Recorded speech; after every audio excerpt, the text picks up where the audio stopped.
Hello and welcome back to Our Common Future. I'm Manon Legrand reporting from Brussels, where the last 6 months have been truly packed with decisions on Europe's green transition and how to protect democracy.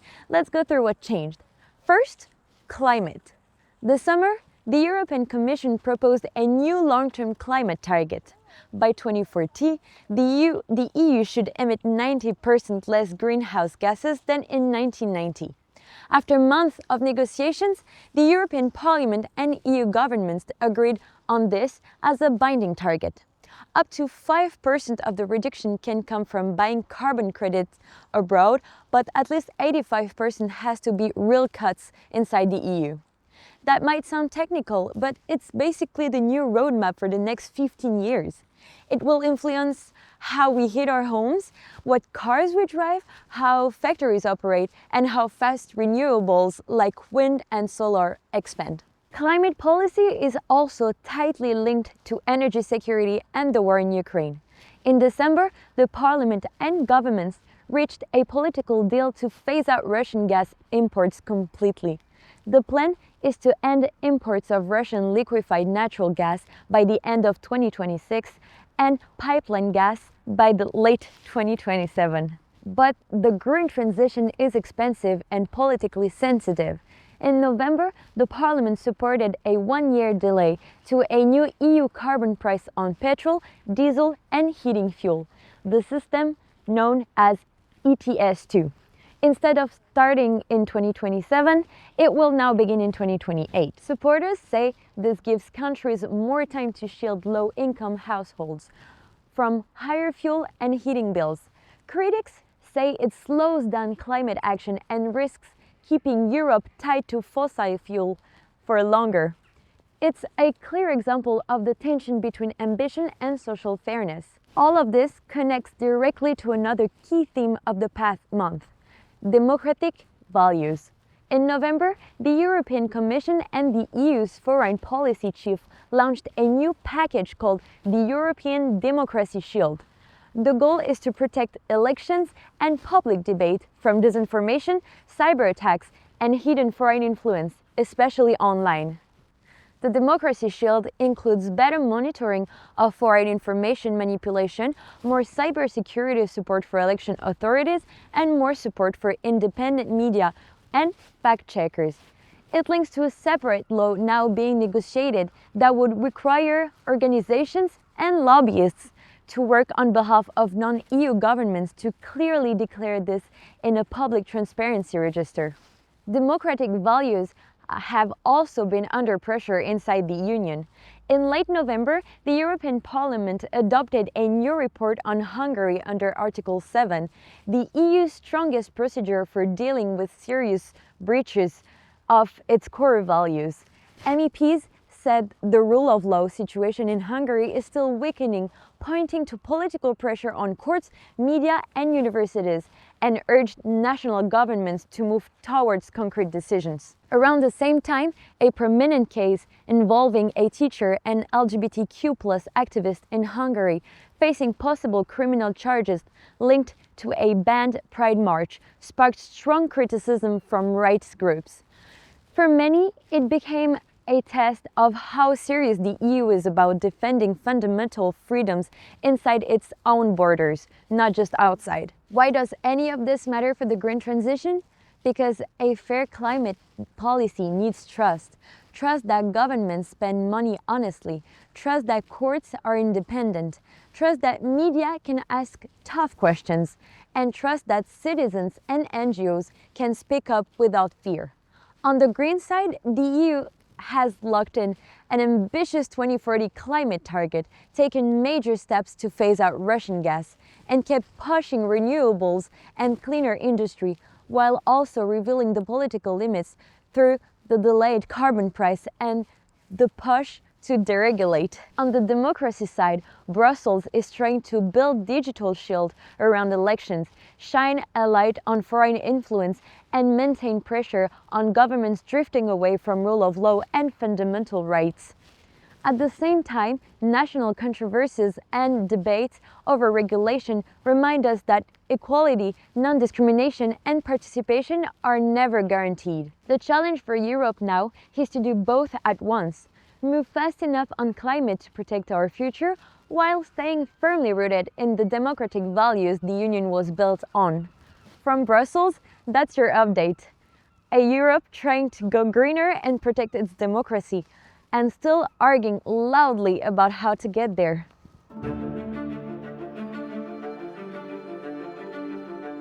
We're with Vice President of European Parliament, Nicolae Ștefănuță.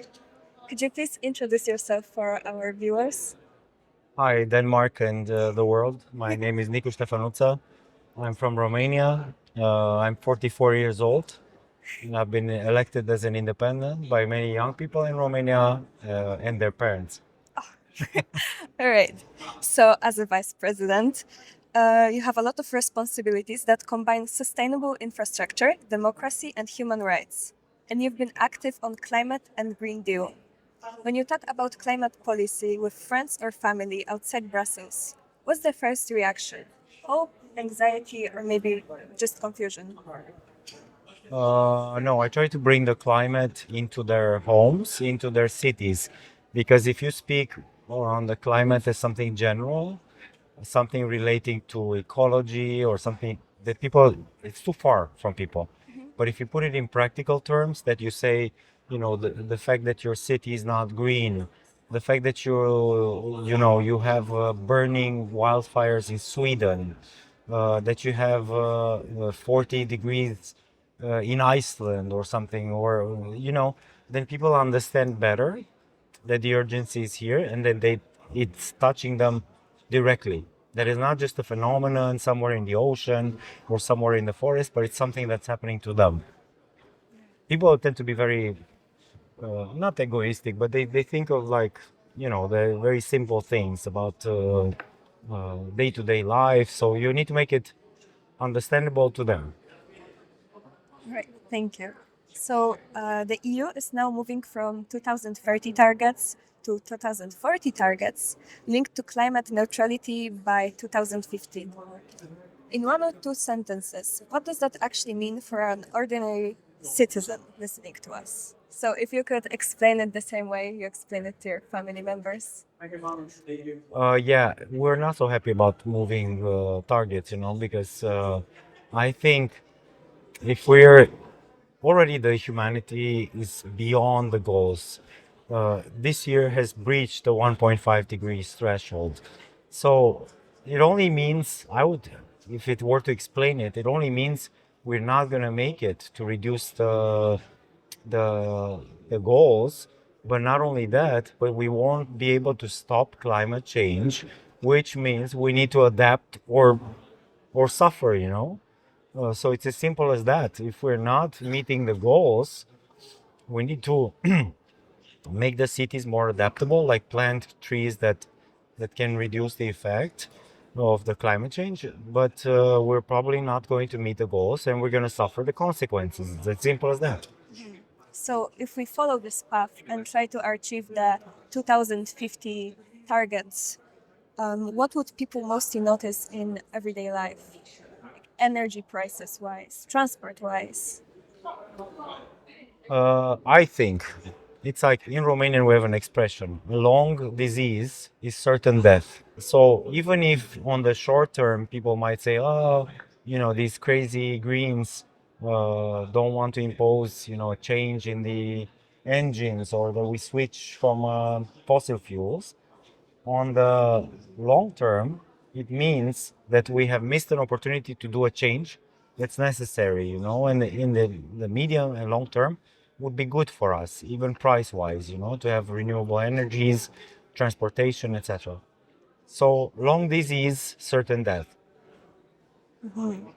But even though people understand that these goals need to be achieved, they're scared of higher bills, the bills that they cannot pay. Yeah, but they're paying them already. The higher energy bills are not because of climate change and greens. It was because Russia, from whom we buy gas, decided to invade Ukraine. So uh, keeping this dependency is what makes us poorer, not making the investments that we need in order to be, first of all, sustainable, and second of all, autonomous, like moving away from depending on all these dictators and all these evil people. So, what can we do so this transition would not deepen the inequalities? For example, between cities with good public transport and rural areas. Well, there's a lot of EU funding already on the table, and many people are taking the EU funding and doing the necessary changes. And those who think, it's going to be a pain on the short term, they make it actually more expensive for people on the long term. Look at what's happening in Hungary, for instance. Hungary has to beg Russia for gas and imports, and people are very impoverished. Their bills are very high.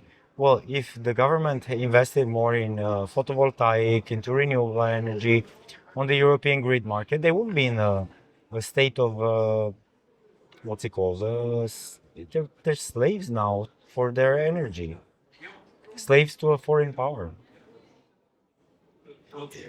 You've written about the need for clear, transparent rules to protect the world's forest and among using EU sustainable finance rules as a tool to help companies grow while becoming Yeah. greener. What's the one thing that EU forest or land use that policy is still getting wrong? Is there something? Maybe you think that they do everything correctly and that's how they should continue. No, I think the problem now is more political. That everything we've done in the last mandate on forestry, on land use, is being rolled back. Is being rolled back by a new right extreme majority. So I think we do the contrary, because instead of having predictability and having something clear, traceability, and we know if this table comes from a sustainable forest, or if it comes from a forest that's been replaced with coconut oil or something like that. I don't think that's gonna save the world's forests. So we need predictability and not changing every mandate. Thank you. If you could change one thing in EU climate policy to show young Europeans that their pressure has worked, what would it be? Making it more clear to the people about the link to jobs, because the EU climate policy also means more jobs, for instance, in recycling, in the circular economy, in the renewable energy.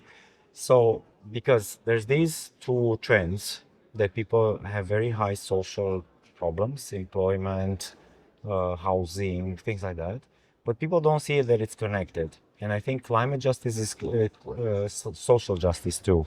And social justice is also climate justice. So we have to link the two better and link it also to the economy, to the jobs of the future.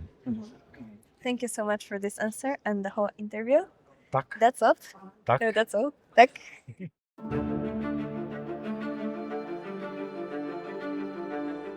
We're now ready with segment 3 of episode 5, where we're going to be discussing about green transition and about Denmark's presidency, Denmark's priorities for the EU presidency in terms of this field. I have with me today Lucy Navas from Copenhagen, I guess, right? I Yes, have that's right. Anastasia Barbiero from Aalborg still. Yes. Yeah.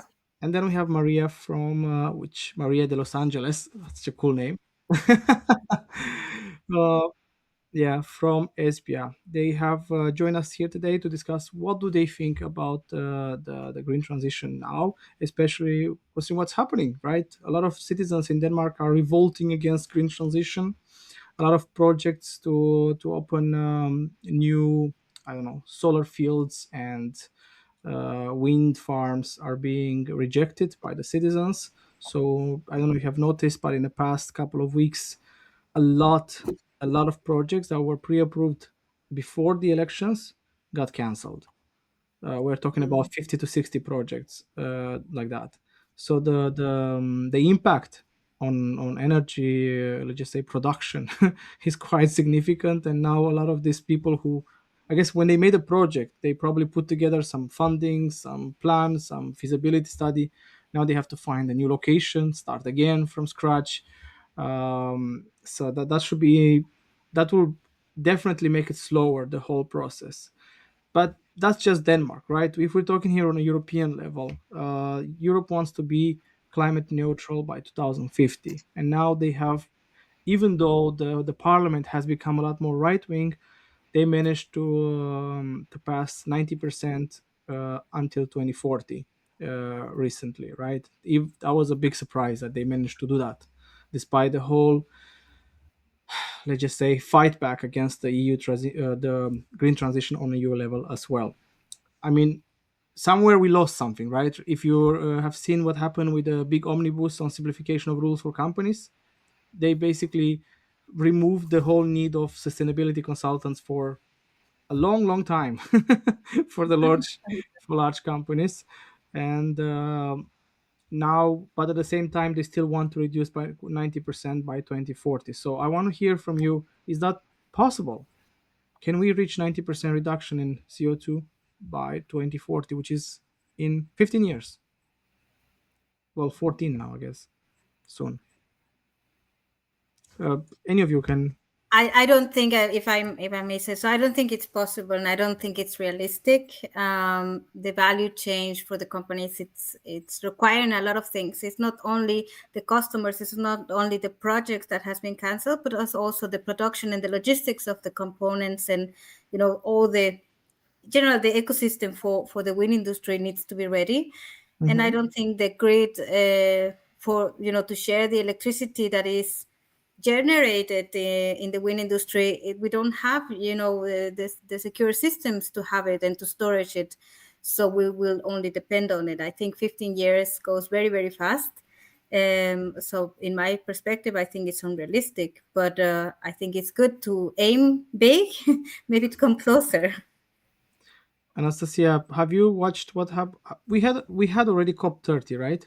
Yes. Yes, it Right. just happened So back in based on November. COP30, did we made any significant progress there? Have you watched it? You seem to work in the field, so I'm wondering, have you watched COP30? Have you seen the results of it, the conclusions?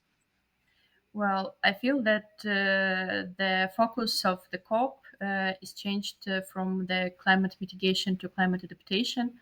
Also, maybe because of the location in Brazil, and it's a huge topic for developing countries, like how Europe or other countries would pay for the impact that basically they're doing in terms of production and energy to the countries that see the change in climate in floods and droughts and deforestation.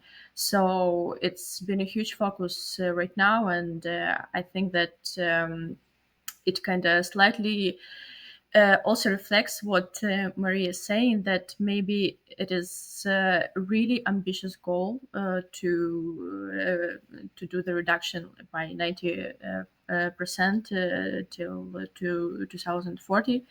So the focus is changing from, okay, if we see that it could maybe not be possible in real time, how do we adapt to it, and how do we make it more just for other countries, this transition? But Anastasia, this will be a very expensive goal, right? 90% by 2040. So who should be paying for this, and who is expected to pay for this? Because it seems companies escaped this, right? The whole omnibus recently has made it sure that companies can, live freely for a longer while. So then we have what's left: normal citizens, citizens in general, and governments. So who's gonna pay? Yeah, it kind of feels that the governments would pay for this, and how governments get money, surprise, from taxes.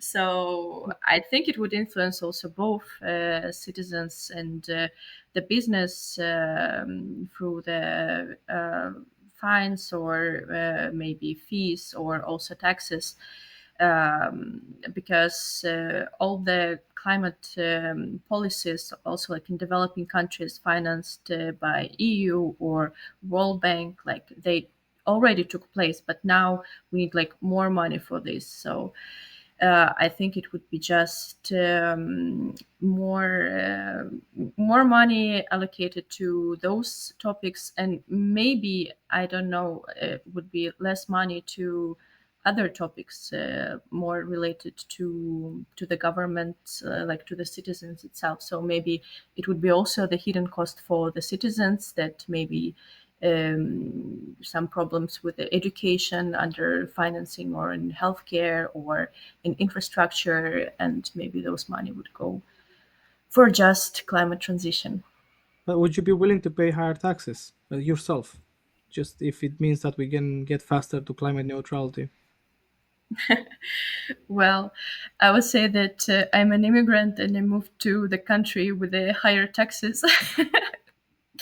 So I did it because I personally, like, I believe in what this country is doing and how things they are, and I believe that it's a better life for me. So I think that if green transition means that I need to pay, if I want to see it in the future, if I want my children enjoy possibly like coral reefs and clean water, then yeah, if it's the cost, like, So slowly, yeah. Okay. of course it's painful, but like, I don't see a solution that someone would open like its pocket, like with the trillions of dollars, that would say, okay, yeah, now I decided that it would be for a good cause and for the planet and for the future. So on a system level, I think it would influence me, and I would proudly pay my share. What if you were to vote for a political party that will say, we will make sure that everyone who has more than 1 million kronas in their bank accounts will have to, we will have to nationalize their bank accounts to use those money for climate transition. It's for the purpose of a greater good. Well, Well, you asking provocative questions, Narcissus. I need to keep people curious. I mean, I can also jump in Yeah, because I please. think at the end of the day, sometimes it's too quick to conclude that the cost of anything, of a transition, whatever that may be, that should be passed on to the consumer. And I think we need to stop thinking in those ways because one is not only fair or reasonable, but especially if we're taking away responsibility from the industry, then why should the consumer be held responsible and accountable alone when we actually have every single one of us as a society, we have a role to play in climate change. I mean, we are the consumers. We are expecting, industry for more to be produced, whether it's car manufacturing, et cetera, et cetera. So I think everyone has a shared accountability in the challenge. And if we are reducing the requirements in terms of declarations for industries, etc., then why should we expect the consumer to pay when the industry is actually, let's say, they're being, you know, let off from the responsibility? So that's to me doesn't make any sense, and especially with the recent changes that have been happening in terms of not only increasing the targets but equally removing those requirements when it comes to declarations. There's a lot of contradiction going on. So perhaps maybe this needs a rethink for someone to go back to the drawing board in both politics and industry and understand, well, how can we actually work together so that industry doesn't feel that something is being imposed on them, but they can actually work together and commit to work together proactively and not about using and bargaining power from one side or the other in terms of what can I get away with without doing.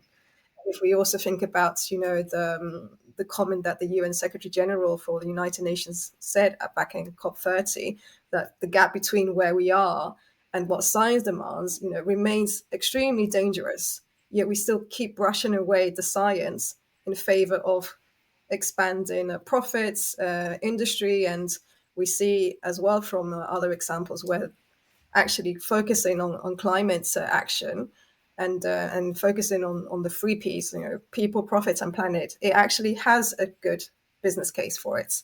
Yet we're not driving that direction, especially in terms of what we need to move forward with the targets. And especially now with increased 90% targets, which for me, I feel is not necessarily about the number, because that target in a way was also set to create some sort of policy predictability so that businesses can feel, okay, we're working towards something and there's a clear goal versus not having that middle point that hadn't been set yet when the first Paris Agreement was agreed. So from that perspective, it's great, but also has the opportunity to build on the economic resilience by incorporating sustainability responsibilities into it. So for me, it's not necessarily about the target, the number, but how do we get there? And we need to do that responsibly, we need to do that collectively, and we need to do it fast. Can we say that green transition is actually driving the economy instead of slowing it down? Because a lot of the people keep saying, "Oh, we should slow down green transition because it costs jobs." But what if it's the other effect? Wouldn't it create jobs? Well, Doesn't green absolutely. I transition mean, there's create also jobs? lots of studies done that demonstrates that actually there's an estimated in Europe alone 26 million jobs to be created in the green field. But also, if we look at, for example, past industrializations, unfortunately, there's always going to be an impact on jobs when we are going for transition. But that doesn't shouldn't be the reason why we stop ourselves from driving climate action. And if we also think about the ongoing conversations around AI nowadays, where it's all about AI first, also we're not acknowledging that actually the rate that we are losing jobs with AI is much more faster than the rate that we will lose jobs with any climate action as part of the green transition. So there are numbers that reflect that's approximately 26 million jobs, as I mentioned, to be created in Europe. Approximately 6 million of those being lost as a result of the heavy industries. So it's regardless, it's still contributing an 18 million net gain with job creations. Whereas, and that of course will happen over time. It will take at least a decade. But so when it comes to AI, in within as little as 3 years, we're already going to be losing about 9 million jobs. So again, I think there's a matter of not looking at things in isolation, but as a system, and not failing to acknowledge also the additional challenges that the widespread of AI is bringing, with the Okay. fact that it's such water and energy hungry when it comes to data centers, and I that's think, another layer of Lucy, you impact on. mentioned a very interesting term, energy, actually. Because when we talk about green transition, we're talking about energy, clean energy in this case. So, Maria, you work in Port of Esbjerg, and I guess you work with offshore wind. We see that a lot of projects are being pushed away from the land. What's the view out there? Can we move everything offshore? Can we leave out offshore wind? I think it's important to see it again.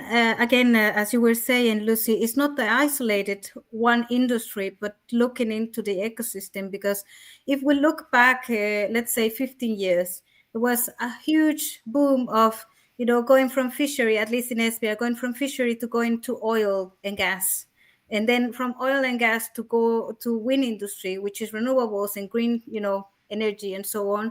It took only 10 years, so it's possible to do it. And it's possible to adjust. The people, at least in Denmark, it's important to say that they are very resilient to change, and it's quite easy. If we now say, okay, the projects have been cancelled, they have been slowed down, we don't see it as it is for now, that people are being laid off because they are being retrained to different other things. There are a lot of companies working with solar power, with hydrogen, with ammonia, etc. So they are looking into other industries, not only, for example, the wind industry. So yeah, when you look at it as an ecosystem, the jobs are there. The people are staying within, the energy solutions, because the skills are required everywhere. You have an electrician that can work both at the wind industry, and they can also work with the hydrogen industry. Um, you know, My question was also about, can offshore wind take the whole load? Can we leave just from offshore wind and forget about turning our farmlands into solar parks and wind farms? Can we leave out of offshore wind? No. No, no, no, no. I Why think, not? and this is why I told you in the beginning, I think it's unrealistic, because there are a lot of other industries that are depending in not only green energy. So we have, for example, if you look at everyday basis, we have plastic, right? Plastic, it's not doable with only green energy. It requires a lot more, and a lot of the components that are used in the wind industry or in the renewables industries are produced in countries that are not going forward with the green transition. They are not committing in the same way as Denmark. And if we look at the global plan, Denmark is very, very little, right? Or Europe in general is very little. So when you look at the general picture and you say, okay, China, for example, are they changing their industry? They are the main producers of the components, for example, for the wind industry.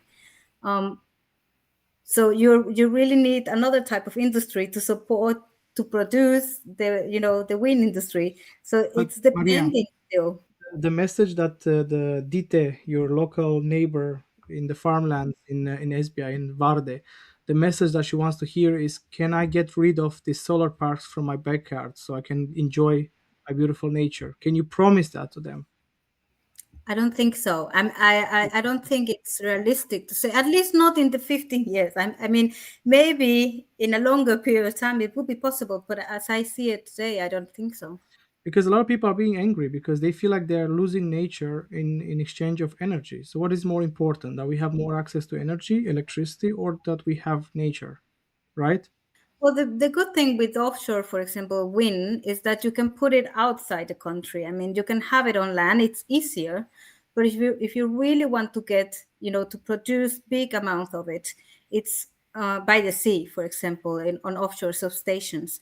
And the issue then comes back to, okay, where do we storage all that energy? Okay. But I think also the challenge, to go back to your earlier point, Narcissus, Yeah. again, this is not about looking at whether we just need offshore wind energy or we need only just solar panels.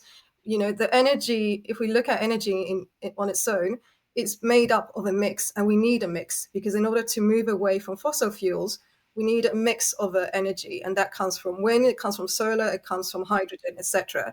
And right now, I mean, if we just look at the cost of and that's something again that maybe not we don't often hear about, but the cost of producing renewables is actually has significantly decreased over the last decade. So producing energy actually is cheap and can be almost a reality to make it available for free for the people.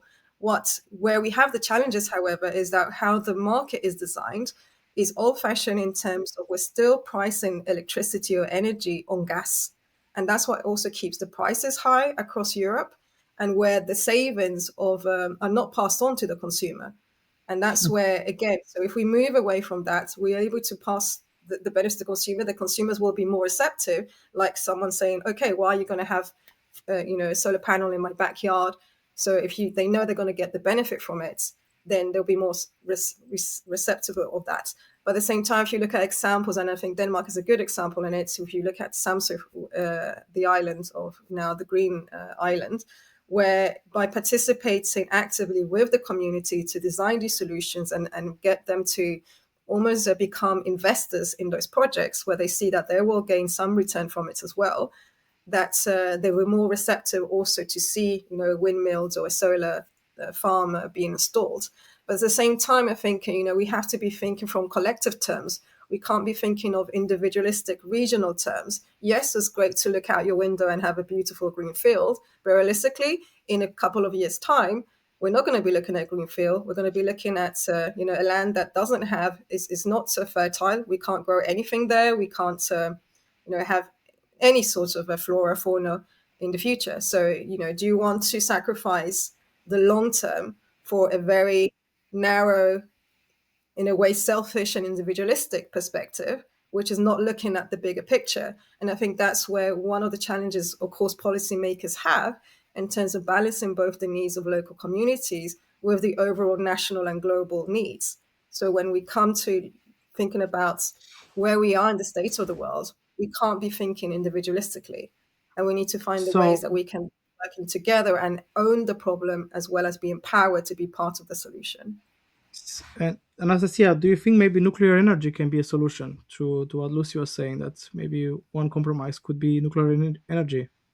You know that I'm studying nuclear energy, right? Yeah, I know you study nuclear energy. Yeah, so I'm just wondering what's your take on that, because is that a solution? I know a lot of people. I know you get again the provocative question, but a lot of people are now being more positive. As far as I know, the last poll they made in Denmark, it seems that population now is more positive than against. I know it's a banned word to use. It's a bad word to use, but can nuclear energy be our saving? Basically, it will stop the whole solar parks and wind farms, because you just build a couple of those central powers, right, and you're done. Well, I don't think that it will stop solar parks and wind parks, but I'm really happy to hear that Danes are more positively looking into nuclear energy because, like, if you look from the system's perspective for the Europe, mm, we need nuclear energy, and actually it's quite late to make a decision. Like if a decision were made today that okay, we're making nuclear power plants in countries that have like heavy industries, like Germany or Poland, then they would be phasing out like fossil fuels that they run on now only maybe after 2040. So it's really long term and demanding process to build a nuclear power plant. But I feel that it's the only way to phase out the fossil fuels because uh, the grid, like our electricity, cannot be just on unstable wind and solar, because where we have a peak demands on electricity is not the time when wind blows the most or there is a lot of sun. So therefore, we need something like that produces stable energy, and we cannot afford coal and gas. And Denmark actually was quite lucky to have like hydropower from Norway to kind of stabilize those like peaks of wind and sun. But it's not the case for Europe. So I think that it's a solution that I would looking forward, but still I don't believe that under Danish presidency this decision will be made. But we will see. I mean, there is political will behind it. Definitely, there's quite a few political parties, at least in Denmark, that are advocating for it. Of course, the original ones that in the early '80s fought really hard against it. It will be difficult to change them, to switch their position. That's why, for example, the government parties are very, let's just say, tiptoeing around to have a position on this topic, and it's difficult for them to say, yeah, let's go full on nuclear tomorrow, because I mean, they're still saying let's invest in technology to see if we can find a better way to do nuclear energy than the one that's done today. So But definitely, what actually, there Denmark. is a technology, so it is right there, and it's Yeah. safe and it's smaller. Like you don't need a power plant that would be for a whole country. It's just a way of kind of. I feel that it's not taking responsibility for for this decision and also for nuclear waste. Like where would it go? No, I was just going to say that was it's also one of the biggest challenges, right? That so it's about the waste as well that it generates. But also, I think we need to remember that in to a certain degree, nuclear is already part of the current energy mix. It's more about a question: do we scale it? Because, as I said, no energy can be operating on its own for the change that we require to get us to where we need to be with the green transition.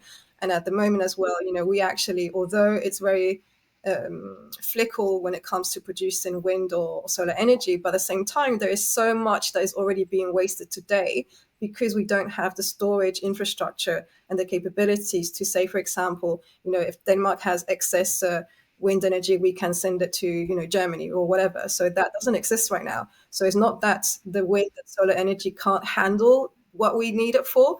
Is right now we don't have the infrastructure and actually is being wasted, and that needs to be also addressed. So it's not about wind and energy is weak. I mean, wind and solar is weak. It's not enough or it's not good enough. Right now, is the infrastructure that's not good enough. But other than that, the technology exists for all our problems in a way that we need to solve.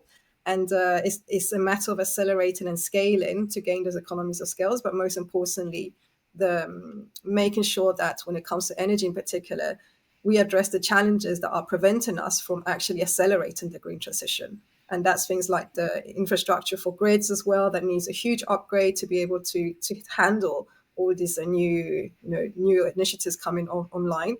and at the same time making sure that we have the batteries, storage capacity, interconnectors to be able to share that excess rather than just currently just wasting it. So I think that's where we need to see it as it's an integrated system. And of course, energy is the base, the foundation for all our sectors, whether we want to decarbonize steel, whether we want to decarbonize building, etc. We need energy as the core for every other sector. So therefore, that level of transition, I would say, hasn't been fast enough. And it hasn't been keeping up with the pace where we need to be, because we keep stumbling with these blocks from a policy and industry's perspective, that instead of having conversation, instead of executing, we're still talking about things. And we're Thank running you. out of time in terms of actually putting some plans into action. And Thank when you we so already much, have Lucy. solutions available at West for us to do so. Maria, you want to say something as well on this topic? Well, I just want to confirm that it's not only about, as Lucy is saying, not only about one energy, but looking at it not from silos, but seeing at it as an ecosystem, that they are depending on each other. And I think many of the things that stop it is like the chicken and the egg. Who is going to pay for it? Who is going to take it? Who is going to be the end user? And at the end, it's the end users that is going to pay it. And that is us, right? The people living in the country. And this is why the policies, I think, are very difficult to accept by the population, because we know that we are going to pay them anyways. Just a last thing from all of you, I would like to hear. Um, for now, at the end of December, Denmark's EU presidency is over. It will be another EU member state that takes the mantle of leadership further. Denmark can be seen as a leader in terms of green transition, both in Europe and the world. So I'm just wondering, do you feel like, has Denmark managed to achieve any victories in your eyes, or is there something that you would have liked them to do more in a specific part of green transition that you care about? And we can start from Anastasia and then, yeah, go to the next. I'm really happy to see that transportation, like mostly public transportation, now runs or plans to run on renewable energy and electricity. And it's also nice to see that here in Denmark I can purchase like electricity kind of directly from a windmill. So I think in those terms Denmark does a really good job. But maybe what you mentioned before about infrastructure projects that were like all of the studies made and they were pre-approved and then cancelled, maybe we need more like cooperation and put the green transition to the priority on those topics. I think like this political will, it plays a huge role here, and people also like they follow, they listen, they learn a lot of things.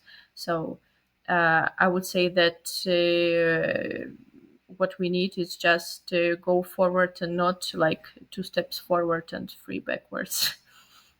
Okay. Thank you so much, Anastasia. Lucy, Maria. I would like to add, just you were mentioning, I think it's great that we are transitioning. It's great that you can feel it every day, that there are more electric cars, there are more things that you can really feel on the everyday basis.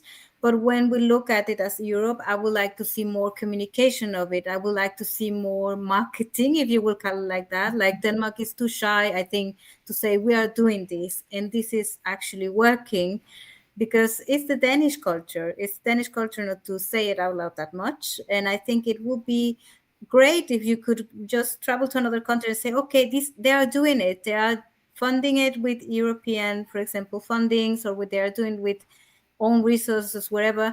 But that they know that it's happening, that they know more, that the people in other countries know more about it and can learn from it.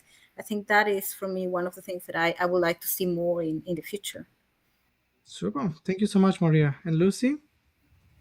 Yeah, I guess just to wrap it up, I will say I don't have the impression that perhaps there's been enough done on climate action, because, of course, there's been lots of topics and lots of priorities to take care of. and particularly with the situation in Ukraine, where it's been about uniting Europe on a defense strategy. So I would say that maybe climate, and again, I don't have 100% the facts on this, that maybe also took a little bit of a backseat on it. And one thing that, and also with the preparations of COP30 and so on. So I would say that we still need to be bringing it into the conversation, and whoever takes over needs to be keeping the focus on the conversation, because of course there are a number of things that we need to be thinking about in the current political climate.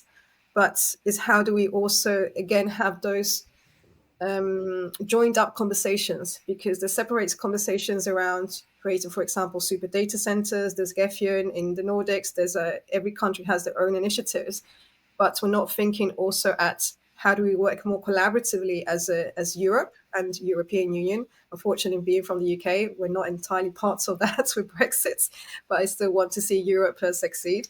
And at the same time is also how do we take in consideration the impact that the acceleration of AI is also going to have on climate. And again, because we're having these conversations in isolation, where I think there needs to be a much more joined up across the sectors and subsectors within Europe and the EU itself as well. And hopefully that can be seen more in the next presidency. Super. Thank you so much to all three of you for being part of this conversation.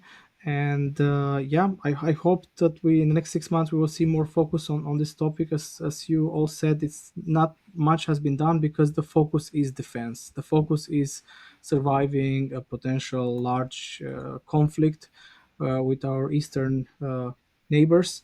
So that's the focus right now. Climate did take a backstage, so let's hope that that first priority will be, it will not be so important in the next 5 years, and then climate can become again, let's just say, top of the mind. But until then, thank you for everyone for listening, and see you in the next episode.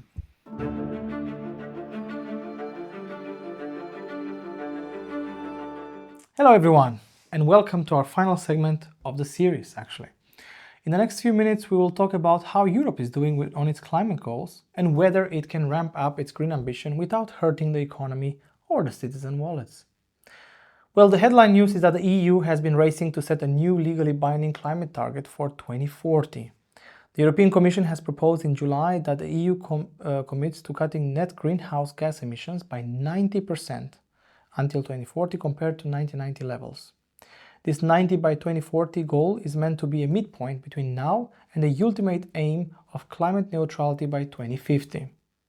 Denmark's presidency has supported this reaching an agreement for the 2040 target, calling it crucial to give businesses certainty and to show European leadership ahead of COP30, the next UN climate summit.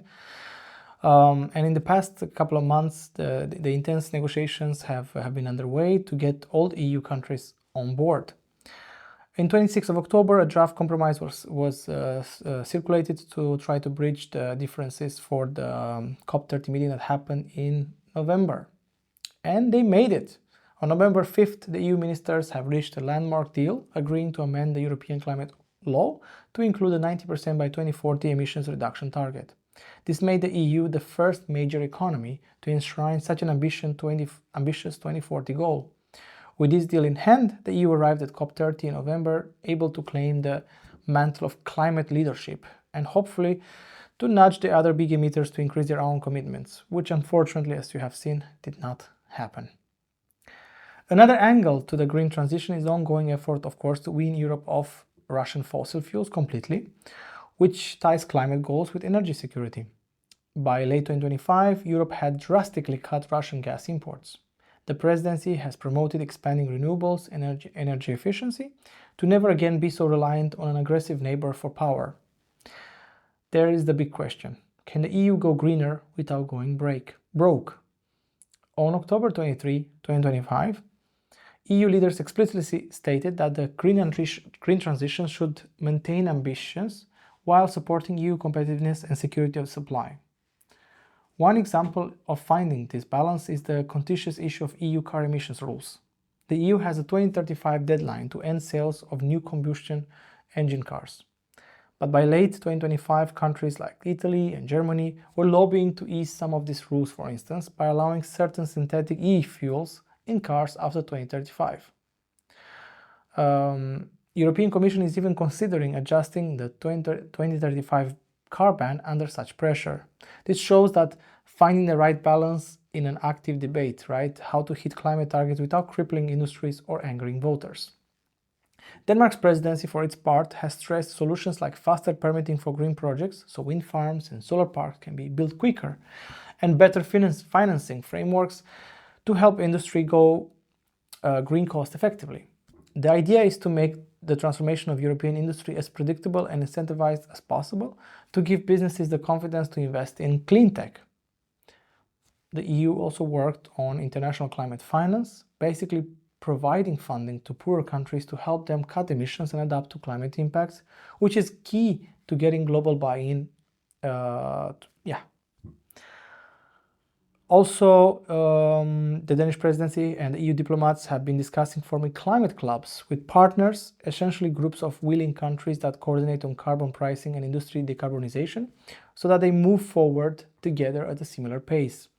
An important event to mention was that EU held its first ever summit with Egypt in Brussels.